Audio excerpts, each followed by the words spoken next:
C'était un week-end sanglant et très difficile pour les populations de Moutenguéné et de Boya dans la région du sud-ouest, entre un incendie déclenché dans un véhicule personnel qui a mis 2 morts sur le carreau, une voiture qui part de la route et se retrouve dans un domicile pour arracher la vie à un benzikineur et 2 autres voitures qui rentrent en collision. Le film de ce week-end très mouvementé et triste pour ces populations nous est raconté tout de suite par Jean-Germain Etna.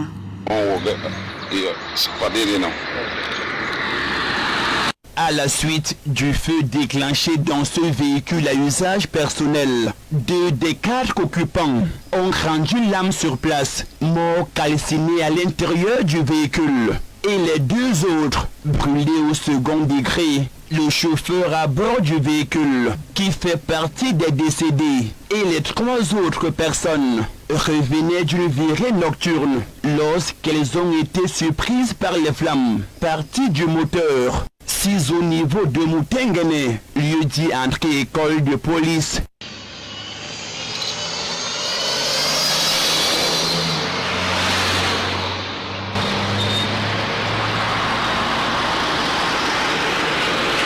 Et à quelques mètres du lieu de l'incendie, toujours dans la localité de Moutenguéné, c'est ce camion qui a curieusement quitté la chaussée pour se retrouver malheureusement dans ce domicile familial. Et selon des informations glanées sur les lieux, en l'absence des occupants de cette concession, après avoir perdu son système de freinage dans sa course folle, cet engin appartenant à une entreprise de la place a ramassé à son passage un conducteur de mototaxi qui est décédé quelques minutes plus tard.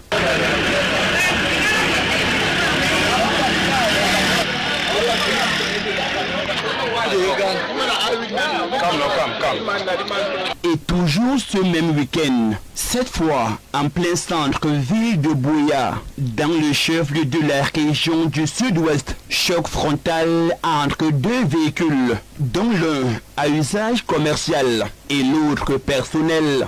Les 2 véhicules roulaient en sens inverse et le non-respect du code de la route, ajouté l'irresponsabilité du chauffeur du taxi, serait à l'origine de cet autre accident de la circulation. Les victimes, 6 au total, dont 3 dans chaque voiture, sentis avec des blessures légères et conduits en urgence dans un centre hospitalier de la place.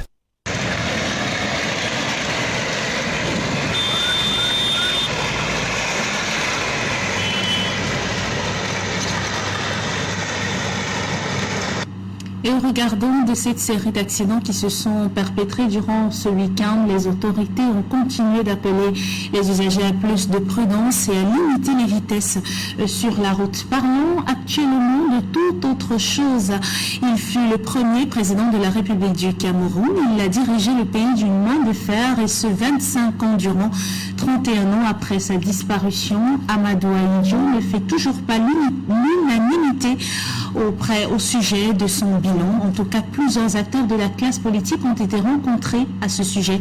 Il s'exprime au micro de Priscille Messeni. Portera à tous les hommes le message de notre volonté de dialogue avec toutes les nations de bonne volonté. Son histoire est tout à fait particulière. Il incarne le rêve idéal qui met en état des personnes qui sont faites pour régner et pour réussir. Fils d'un chef peul de religion musulmane, Ahidjo intègre l'administration française comme télégraphiste puis opérateur radio. Il mène ses études primaires à Garoua à l'école supérieure d'administration de Yaoundé, dont le but est de former en 3 ans les agents pour les différents postes dans l'administration. Repéré par l'administrateur colonial Guy Grégory, celui-ci organise son entrée en politique dans les années 1980. Élu à l'Assemblée territoriale du Cameroun en 1947, il devient conseiller de l'Assemblée de l'Union française de 1953 à 1958 et président de celle-ci finalement en 1957. Grâce à son parti, l'Union camerounaise a une constitution taillée sur mesure à l'aide active de l'armée française qui réduit ses rébellions menées par l'Union des populations du Cameroun en région Bamileke et Bassa. Il est tenu en mai 1960 président de la République du Cameroun. C'est ainsi qu'il fut placé au levier de commande par la France, soucieuse de faire échec par tous les moyens l'UPC, considérée comme dangereuse pour l'ordre établi. est libre et indépendant. L'indépendance, comme la liberté, est un bien qui se conquiert et se reconquiert chaque jour. Et personne n'est de trop pour la défendre, la fortifier, la préserver de toutes ses forces et de toute son âme. Nous savons tous qu'il n'y a pas de dignité pour ceux qui attendent tout des autres. Nous savons que cette indépendance que nous venons d'obtenir ne serait qu'un leurre si nous ne pouvions l'assurer dans la réalité quotidienne. Nous sommes décidés à lui donner une existence qui ne soit pas seulement de façade. Nous serons jugés sur nos actes. Il proclame par la suite une amnistie très sélective des militants de l'UPC incarcérés, ceux ayant supposément renoncé à poursuivre leur engagement politique. Refuse tout de même les négociations visant à mettre fin au combat que le propose le dirigeant de l'UPC, Félix Mounier, mais réussit à ramener une confiance couronnée par la réunification avec une partie camerounaise britannique qui refuse l'intégration au Nigeria après référendum. Le pays devient un État fédéral en octobre 1961. Dès le début des années 1960, le chef de l'État multiplie les dispositions légales lui permettant de s'affranchir à l'état des droits. Prolongation arbitraire, des gardes à vue, interdiction des réunions et rassemblements, soumission des publications à la censure préalable. Il est considéré comme un dictateur. Malgré l'opposition du Parti des démocrates camerounais et de l'aide dissidente de l'UPC, il fonde en 1966 un parti unique, l'Union nationale camerounaise, en abrégé l'UNC, et assigne André-Marie Mbida en résidence surveillée. Le Cameroun devient un pays producteur de pétrole en 1977, malgré la dictature mise en avant par ses détracteurs et les opposants. Tout le monde s'accorde à dire que le Cameroun reste un pays émergent. Prétendant vouloir faire des réserves pour les temps difficiles, les autorités gèrent les recettes pétrolières haut budget, dont la plus totale opacité. Les fonds sont placés sur des comptes parisiens, suisses et new-yorkais. L'agriculture est en pleine expansion, l'économie du pays se développe, le secteur d'éducation reste l'un des meilleurs piliers. Les diplômes délivrés aux étudiants sont reconnus dans le monde entier. Enfin, on fait l'école publique au Cameroun, depuis le primaire jusqu'au bac. Et après, elle a fait l'école supérieure, enfin le tous au Cameroun. Il avait confiance dans ses universités. Pourquoi créer des universités? Pourquoi créer des machins pour mettre ses enfants à l'école? Donc il n'avait pas confiance dans ses universités. Si lui, président, il ne faisait pas confiance dans ses universités, alors qui allait les faire confiance?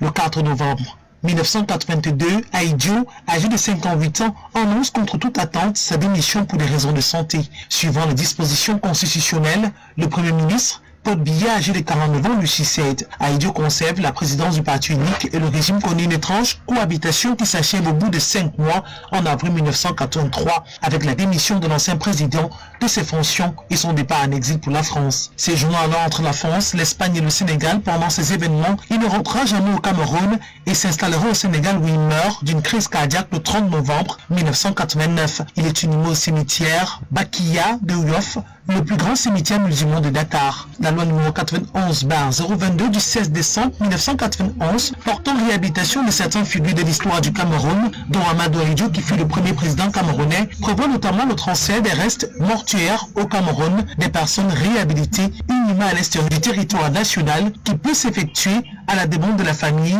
sous réserve de la dernière volonté du défunt et conformément à la législation du pays d'une nation. Le président Paul Biya n'a toutefois à ce jour rien mis en œuvre dans ce sens. 31 ans donc déjà, 30 novembre 1989, 30 novembre 2020, voici donc des années que la dépouille du premier président de la République du Cameroun, Amadou Aïdjo, est toujours enterrée à Dakar, au Sénégal, et pourtant on le sait, l'un de ses derniers vœux était le retour de ses restes en terre natale, mais pourquoi ce vœu est toujours sans suite? Tentative de réponse dans ce reportage que signent Patrick Guagnon et Patrice Foucault. Voilà 31 ans déjà que le président Amadou Aïdjo est mort en exil au Sénégal. Bien que le souvenir de son magistère reste vivant dans les mémoires, la question du retour de sa dépouille au Cameroun demeure une préoccupation pour bon nombre d'acteurs politiques. Honnêtement, je ne sais pas ce qui justifie cet état de choses, mais quand même, le président, notre premier président, mérite quand même les obsèques nationales.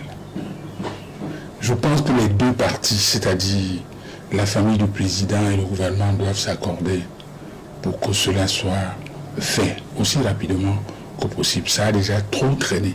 Le reste de notre président, si jusqu'à aujourd'hui, ne repose pas encore dans son pays natal, je ne pense pas que ça dépend de moi ou de vous. Nous sommes tous les Bantous. Et les dessous de tout ce qui concerne cette dépouille-là, je suis très mal placé pour pouvoir donner vraiment mon avis personnel. C'est la dépouille, c'est le corps, mais c'est juste, ça serait symbolique. Mais maintenant, si nous pouvons faire beaucoup d'autres choses en ce qui concerne notre ancien président de la République, sa famille nous entoure au quotidien, donc je ne pense pas qu'au fond il y a un problème. Une volonté de cohésion nationale devrait motiver l'action des pouvoirs publics dans le processus de retour des restes du feu président Amadou Ahidjo. La réconciliation dont le Cameroun a besoin ne peut pas se faire sans le président, les restes du président Amadou Ahidjo au Cameroun.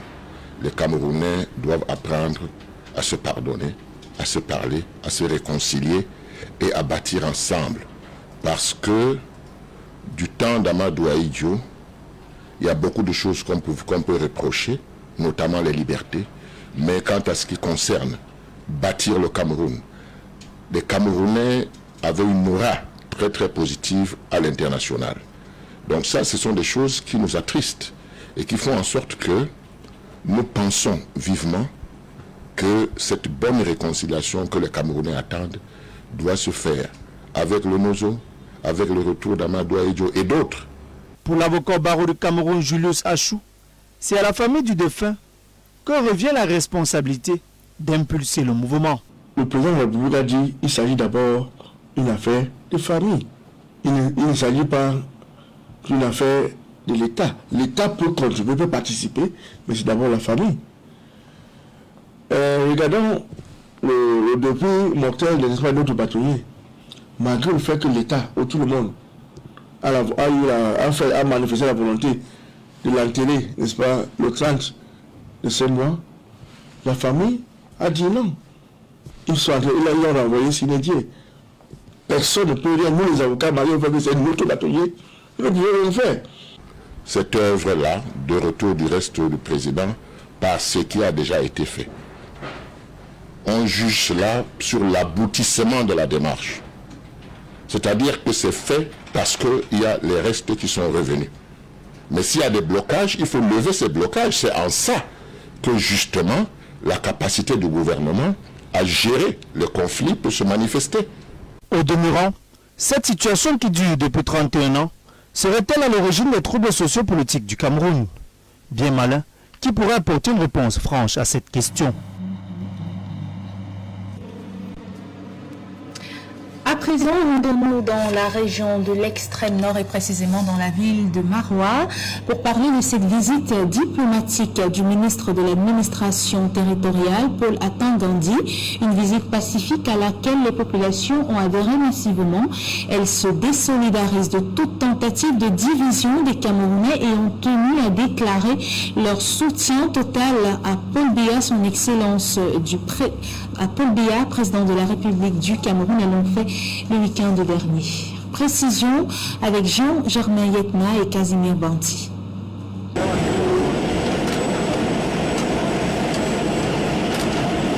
À leur descente d'avion, 6 à l'aéroport de Maroua-Salak, les ministres Paul Atangandi de l'administration territoriale et Emmanuel Nganou-Djoumessi des travaux publics sont accueillis au bas de la passerelle par le gouverneur de la région de l'extrême nord, Midi Yawabakari, ainsi que plusieurs autres autorités de cette partie du Cameroun.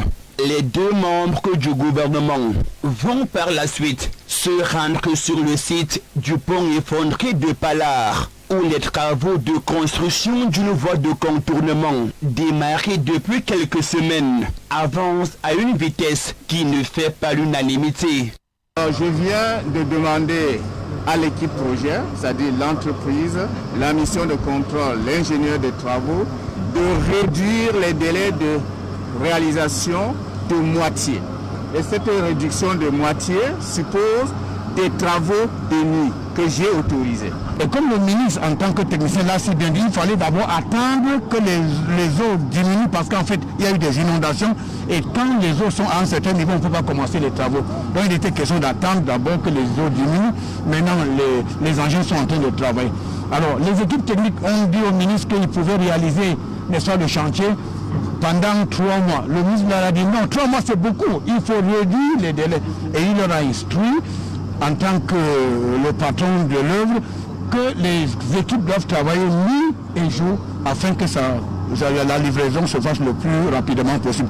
Passé cette évaluation des travaux sur le pont sinistré de Palar à Maroua, à la tête de cette mission interministérielle, en visite de travail dans le Septentrion, sur haute instruction du chef de l'État, le MINAT a tenu une réunion de sécurité avec les autorités administratives, les responsables d'élections Cameroun, ainsi que des leaders des formations politiques à l'aube des élections régionales du 6 décembre prochain. Le président de la République, son Excellence Paul Biya, tient à ce que ces élections se déroulent dans de très bonnes conditions, dans la transparence et dans la sérénité. Au regard des rapports faits par le gouverneur de la région et les préfets, nous pensons qu'elle est comme FM Pro parce qu'en tant que MINAT, nous sommes ce qu'on peut appeler, nous sommes l'agent du gouvernement dans le processus électoral. Donc après une évaluation, je pense que les choses vont se dérouler dans de bonnes conditions. Le chef d'État a également demandé plus de vigilance parce qu'il y a encore des défis sécuritaires. La région est globalement très calme, mais il faut beaucoup de vigilance, n'est-ce pas, pour préserver les acquis. Et au cours des assises de Maroua, Paul Atangandji a reçu la déclaration de soutien politique des populations des régions septentrionales à l'endroit de son Excellence Paul Biya, de vive voix d'extrême nord, le nord et la Damawa se désolidarisent de tout mouvement qui vise à diviser les Camerounais. Nous désolidarisons ainsi de toute action et de tout mouvement actuel, en gestation ou à venir, qui viserait à perturber l'ordre établi, à diviser les Camerounais ou à les entraîner dans des dérives tribales. Après Maroua, dans la région de l'extrême nord, la mission interministérielle séjourne depuis ce lundi 30 novembre 2020 à Garoua, dans le nord, pour la même feuille de route.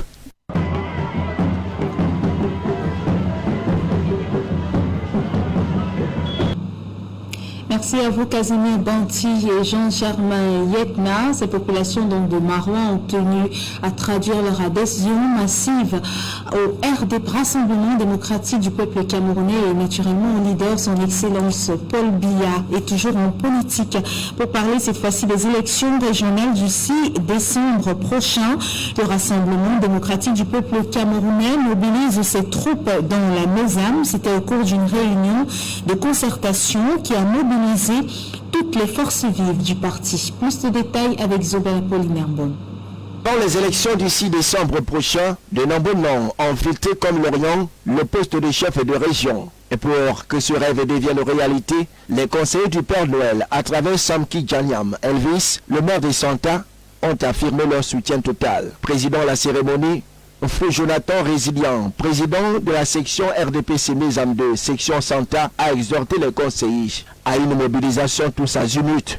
Son argument émane du fait que bien que le parti n'ait pas d'opposition, la véritable bataille se trouve au sein du Rassemblement démocratique du peuple camerounais qui doit faire un résultat à 100% dans la Mézam. Ces élections régionales syriennes dans une administration des affaires décriée par les anglophones avec de nombreux manquements observés dans la discrimination. Les élections à travers une décentralisation effective présentent une assemblée régionale et une chambre de chefs où les projets de développement seront dévolus aux collectivités territoriales ainsi qu'aux conseillers régionaux. Nous devons travailler avec les populations, les convaincre, les dire voilà, l'État a beaucoup fait pour nous. Le statut spécial pour les zones anglophones, nous allons en profiter avec notre House of Chiefs. Nos chefs traditionnels, vous les avez vus là, ils sont là, proches aux populations, ils maîtrisent le problème de nos populations, ils vont pouvoir identifier ces problèmes, les transformer ça en projet et les présenter au niveau de la région. Et les solutions vont venir. La réunion a également permis aux conseillers de connaître leurs aspirants régionaux, les militants et sympathisants. À travers une motion de soutien adressée au président du parti, Paul Biya, s'engage à leur attachement indéfectible et inconditionnel à l'avancement politique et ou économique et social de leur localité. Revenons à présent dans la région du littoral pour parler de toute autre chose et s'intéresser aux avocats et surtout à l'ordre national des avocats. Annoncé sur un conseil extraordinaire de l'ordre, ces derniers ont donc déserté les tribunaux ainsi que les cours à travers le pays. Le mouvement d'humeur qui a débuté ce lundi 30 novembre s'étendra jusqu'au 4 décembre. Rappelons-le, c'est un mouvement qui vise à dénoncer les brutalités, les violences et les humiliations dont sont proies les avocats sur l'étendue du triangle national. Plus de détails avec vous, Frédéric Moutomé. Paris pris est tenu ce lundi 30 novembre 2020 par les avocats du triangle national. Les hommes en robe noire, sur instruction du Conseil de l'ordre, ont déserté cours et tribunaux à travers le pays. À Douala, par exemple, chef-lieu de la région littorale, un tour effectué à la cour d'appel, au tribunal de grande instance ou encore au tribunal de première instance, l'ambiance des jours ordinaires n'est pas au rendez-vous. Les hommes en robe noire manquent à l'appel. Pourtant, les autres usagers et acteurs majeurs de la justice sont bel et bien présents. Cette absence des hommes en robe noire dans les cours et tribunaux, bien remarquée ce lundi, rentre en droite ligne du mouvement d'humeur des avocats qui serait un moyen de pression pour ce corps de métier qui dénonce les violences policières dont il est fréquemment victime.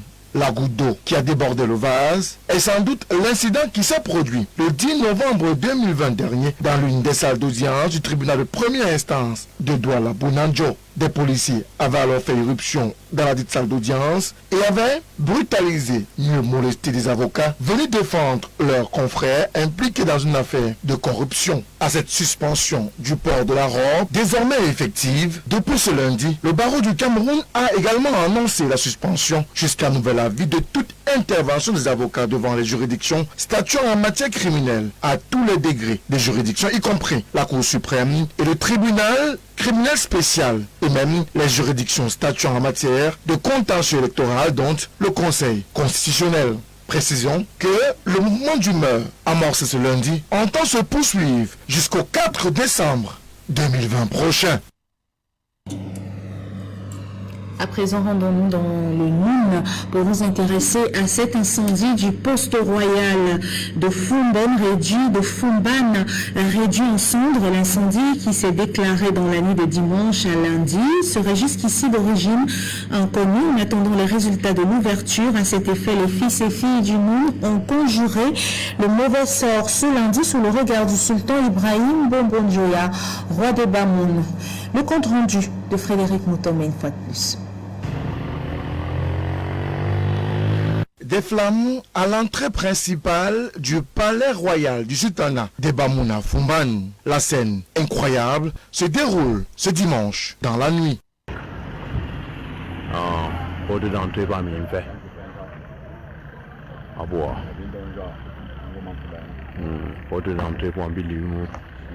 L'incendie premier du genre à cette porte d'entrée du palais royal de Bamoun et dont l'origine reste encore à déterminer serait un mauvais signe à en croire les fils et filles du sultanat de Bamoun. Aux premières heures de ce lundi, par milliers, ils ont pris d'assaut l'esplanade du palais royal. Et sous le regard bien avisé du sultan roi de Bamoun, Sa Majesté Ibrahim Bombon-Joya, des initiés et des gardes du palais, il a été question de conjurer le sort pour que plus jamais incident ne se produise dans leur palais.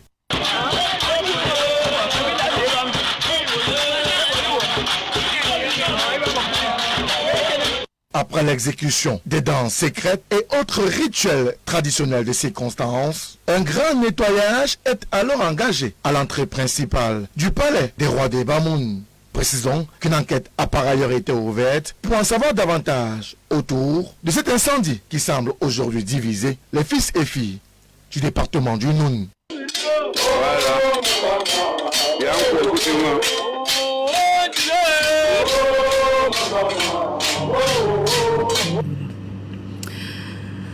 Et puis, à présent, dans la ville de Douala, le tout premier bureau exécutif des femmes leaders Sawa a été officiellement installé.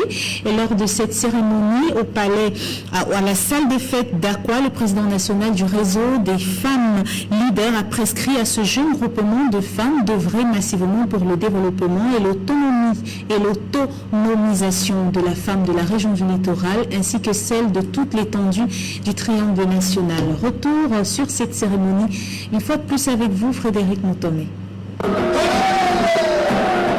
Des sonorités des tambours du littoral et des pas de danse patrimoniale exécutés à la salle des fêtes d'Aqua samedi pour honorer l'entrée en fonction du tout nouveau bureau de l'association des femmes leaders du littoral. Nous voulons que les femmes se mettent ensemble pour identifier ce qui ne va pas dans leur localité, pour encadrer leurs jeunes sœurs afin que le développement de nos localités soit boosté et au-delà du Cameroun, parce que nous travaillons d'abord pour tout le Cameroun entier. Affilié au réseau national et mondial des femmes leaders, le nouveau bureau installé a reçu pour l'occasion l'onction de la présidente nationale qui a rappelé à ces femmes leaders leur mission sur le terrain. L'apport est d'amener les femmes à se prendre en charge, c'est-à-dire l'autonomisation de la femme. Il est question maintenant d'amener les femmes à penser à leur devenir, comme vous l'avez suivi tout à l'heure, et c'est comme ça que ça se passe aussi. Au niveau des femmes, le réseau des femmes leaders mondiales, le réseau des femmes leaders Lamas, au niveau des femmes leaders Sawa, former les femmes, renforcer leurs capacités.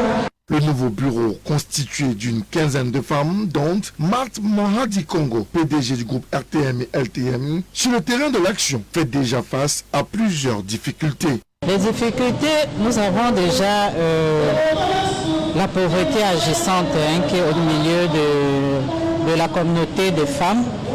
Vous savez, avec le contexte aussi actuel, ce n'est pas toujours évident, même celles qui mènent des activités génératrices de revenus ou qui ont des entreprises ont été touchées. Malgré ces pesanteurs, l'association des femmes leaders du littoral n'a pas baissé les bras. Ses responsables se sont d'ailleurs investis sur le terrain de la formation et de la mise à niveau des femmes. Objectif, leur offrir de nouvelles opportunités d'affaires. En ce moment, nous les formons d'abord en technique de packaging, de conservation de leurs produits. Nous essayons de les sortir de l'informel avec des partenariats institutionnels, avec l'agence des PME, des petites et moyennes entreprises.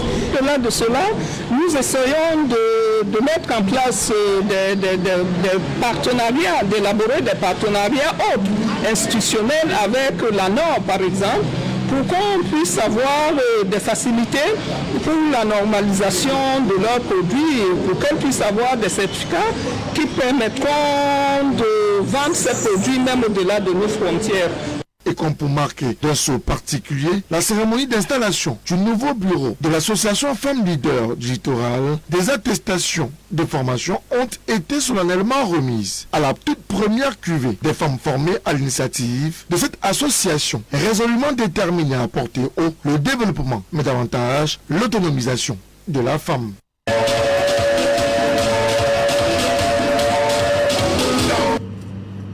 Toutes nos félicitations dans ce nouveau bureau des femmes leaders Sawa qui a été officiellement installé et qui compte désormais suivre à la trace les recommandations qui ont été faites par la présidente des femmes du réseau des femmes leaders. Terminons cette édition en sport. Coupe africaine interclub, fortune diverse pour les représentants du Cameroun. PWD de Bamenda a été battu à domicile par le club sud-africain Kaiser Chiefs 1-0 but contre 1, tandis que Coton Sport de Garoua est allé s'imposer au Togo devant les Unisports de Sokodé 2-0. Retour sur ces deux rencontres avec Zobel Apollinaire Mbon. Les choses se compliquent pour PWD de Bamenda au tour préliminaire de la Champions League africaine. Les Abakwa Boys n'ont pas pu capitaliser sur leur avantage de jeu à domicile face au club le plus populaire d'Afrique du Sud, Kaizer Chiefs. Les Sud-Africains ont fait parler leur expérience en inscrivant l'unique but de la partie face au plan du coach David Pagou qui se sont offert le luxe de manquer un penalty au cours de cette rencontre. Pour le match retour, prévu le 6 décembre prochain au pays arc-en-ciel, PWG de Bamenda devra opérer le miracle d'inscrire au moins ces 2 buts sans en encaisser un pour espérer poursuivre son aventure. Une mission très difficile pour les protégés du président Pascal Aboundé qui a mis beaucoup de moyens pour la préparation du coup également le 6 décembre prochain au Rumbi Adia Stadium de Garoua.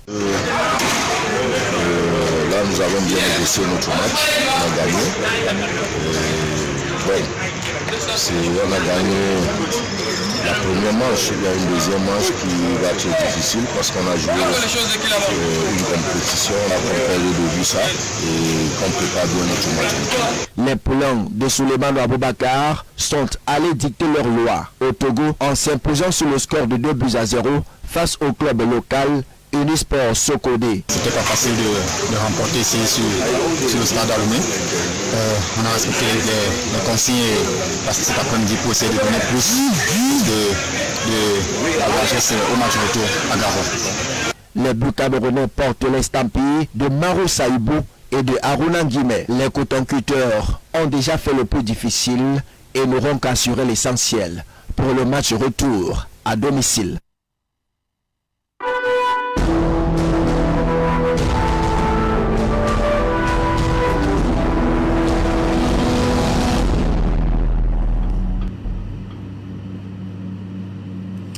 À l'international, un accord a été signé entre la France et le Royaume-Uni dans le but de lutter contre l'immigration clandestine. Les explications de cet accord dans ce reportage. 2 fois plus de patrouilles et plus de moyens technologiques pour surveiller les plages françaises le long de la Manche à partir du 1er décembre. C'est l'accord qui a été passé entre Paris et Londres pour tenter de stopper les traversées de migrants. Drones, radars, caméras ou encore jumelles de vision nocturne, le Royaume-Uni va y consacrer plus de 31 millions d'euros. Ce dossier empoisonne les relations entre les 2 pays depuis des mois, Londres accusant la France de ne pas faire assez pour empêcher les migrants de rejoindre l'autre rive. Depuis le début de l'année, plus de 8000 personnes ont tenté la traversée à bord de canots, de kayaks ou même à la nage, simplement munis de gilets de sauvetage. Officiellement, 7 l'ont payé de leur vie, dans la réalité probablement beaucoup plus. Une conséquence notamment de la pandémie de coronavirus. Jusque-là, c'est surtout à bord de camions et de ferries que les clandestins essayaient d'embarquer, mais le trafic a considérablement été réduit avec la crise sanitaire. Ce journal préparé par l'ensemble de la rédaction. Merci de nous avoir suivis. Prenez rendez-vous à 21h dans le cadre du programme Tout au clair. L'émission sera retransmise sur notre page officielle via le réseau social Facebook. Bonne soirée à tous sur votre chaîne. Restez des nôtres. Au revoir.